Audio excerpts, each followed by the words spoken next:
Orang meninggalkan sholat, dosa besar.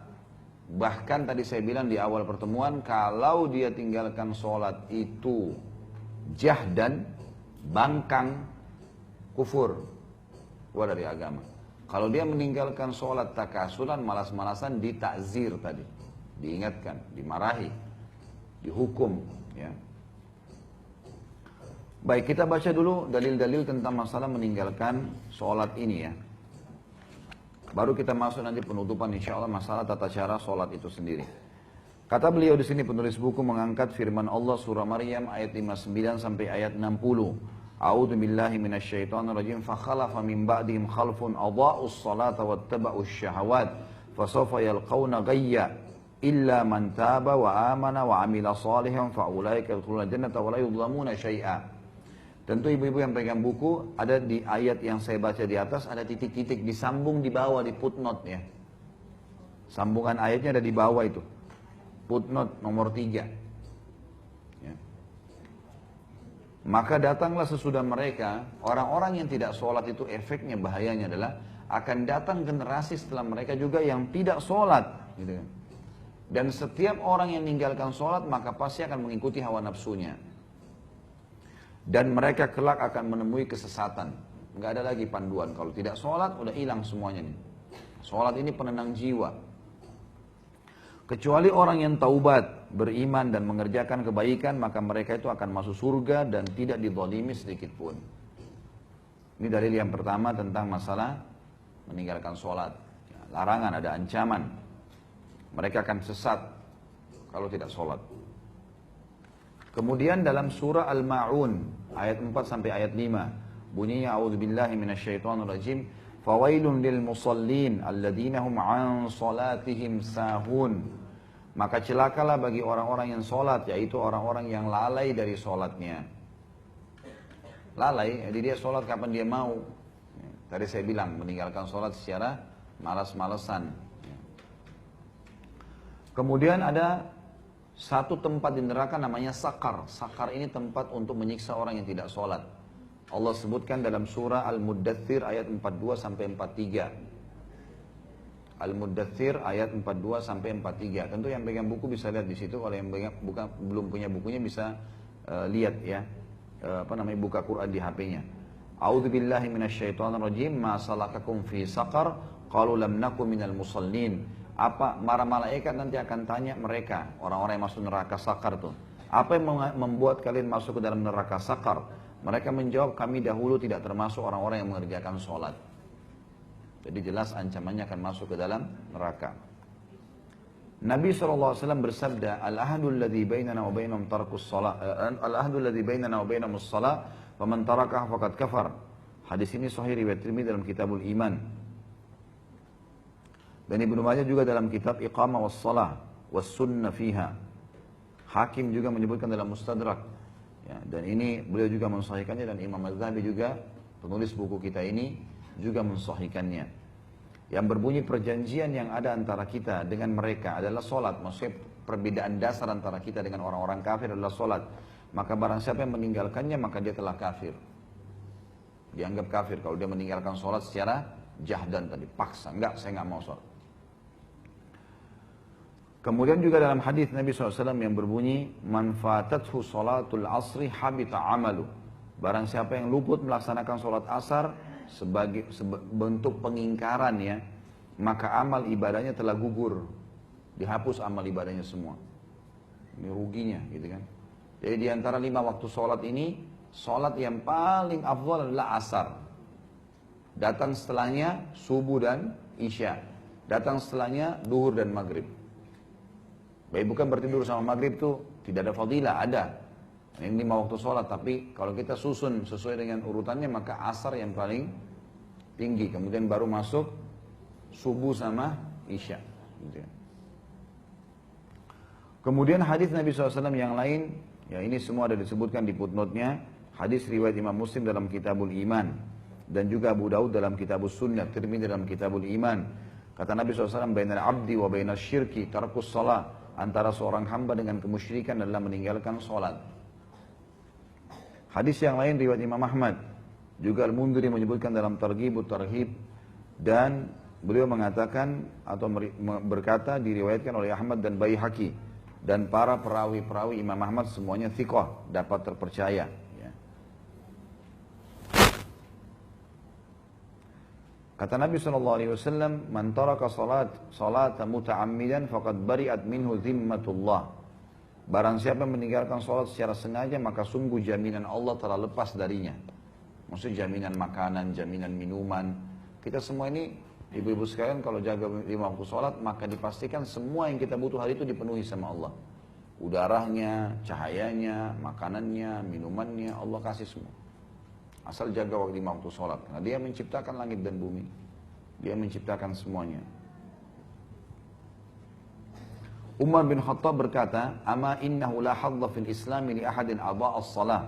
Ketahuilah tidak boleh diberikan kedudukan sedikit pun dalam Islam bagi seseorang yang menyia-nyiakan atau meninggalkan sholat. Gak boleh ada jabatan, gak boleh dihormatin, gak sholat gak bisa. Sampai para ulama mengeluarkan sebuah hukum fikih bahwasanya seorang wanita termasuk udzur syar'i cerai sama suaminya kalau suaminya gak sholat 5 waktu. Masuk dalam udzur syar'i, dia nggak dilaknat. Kan perempuan kalau minta cerai tanpa udzur syar'i kan dilaknat sama Allah, gitu kan? Jadi masuk dalam udzur syar'inya adalah kalau tidak sholat. Harus diingatin, nggak boleh memang masalah sholat. Makanya ibu-ibu tuh ajarin anaknya sholat, ini sholat jangan main-main.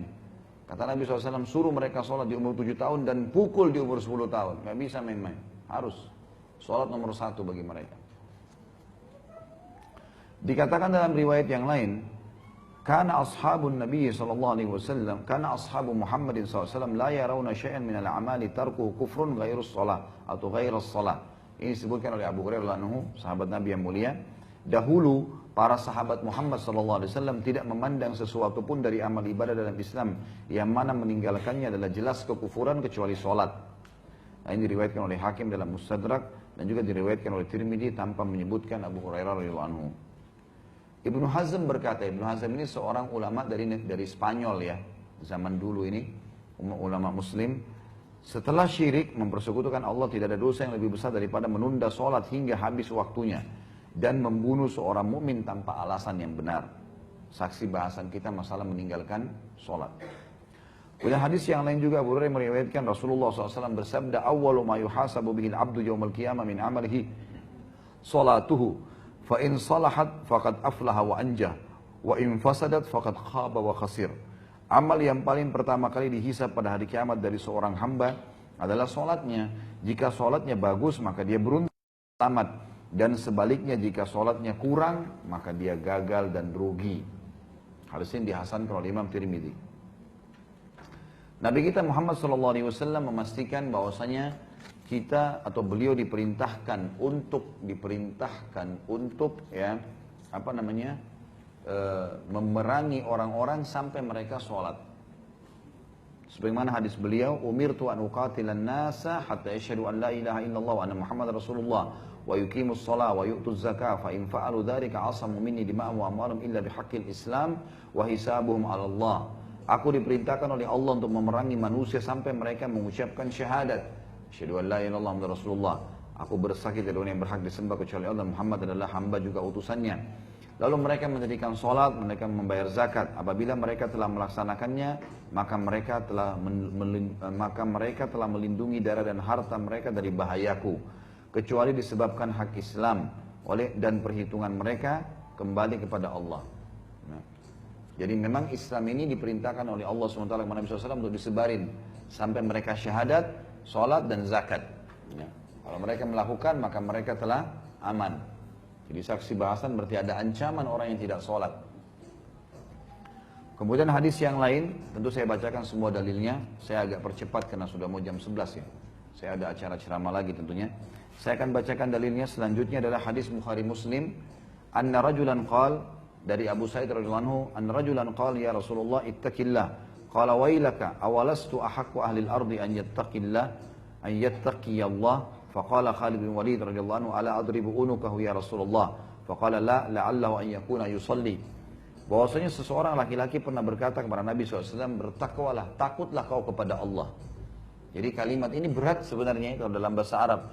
Jadi seakan-akan kau ini salah gitu loh. takutlah sama Allah. Maka Nabi SAW sempat marah sama orang itu sambil berkata, ada apa denganmu? Bukankah aku adalah penduduk bumi yang paling berhak untuk takut sama Allah? Aku harus yang paling takut sama Allah. Kenapa harus kamu katakan itu? Maka sahabat Nabi yang lain namanya Khalid bin Walid radhiyallahu anhu berkata, ya Rasulullah, boleh saya penggal lehernya orang ini? Ini ngaco nih masa ngomong gitu. Saya penggal aja ya Rasulullah. Kata Nabi SAW, jangan. Barangkali dia termasuk orang yang melaksanakan sholat. Ternyata sholat ini menahan orang dari dibunuh gitu. Padahal dia sudah menghina Nabi SAW. Gitu ya. Jadi saking pentingnya sholat itu. Di dalam hadis yang lain, kata Nabi SAW, man lam yuhafiz ala salati lam yakun lahu nur, wala burhan, wala najah. Wa kana yawmal qiyamati ma Qarun, wa Fir'aun, wa Haman, wa Ubay bin Khalaf. Tapi tentu di sini masih diperselisihkan ulama tentang kesahihan hadisnya ya. Cuma di sini Imam Ghazali mengangkatnya karena dia penguat saja.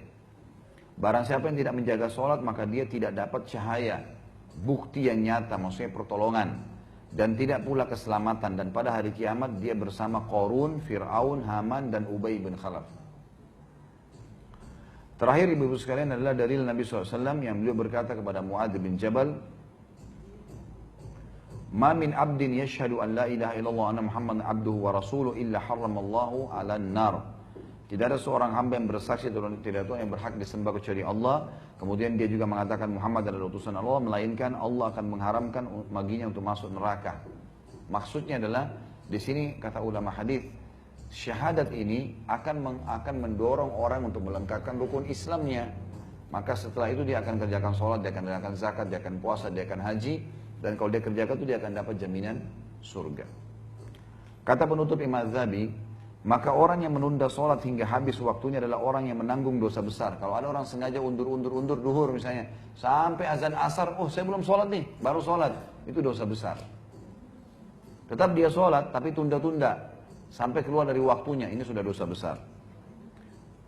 Dan orang yang meninggalkan sholat secara total, yakni satu sholat saja, sengaja nggak mau sholat subuh, nggak mau, maka dia adalah seseorang, ya, dia seperti orang yang berzina dan mencuri, karena meninggalkan setiap sholat atau menundanya hingga tidak sempat mengerjakannya adalah satu dosa besar. Jika seorang melakukan itu berulang kali, maka dirinya adalah termasuk orang-orang yang gemar melakukan dosa-dosa besar, kecuali apabila dia bertaubat. Dan jika terus-menerus meninggalkan sholat, maka dia termasuk di antara orang-orang yang merugi dan celaka serta durjana. Dalam arti kata bisa masuk sampai pada tingkat kekufuran kalau orang-orang itu terus memungkiri masalah sholat.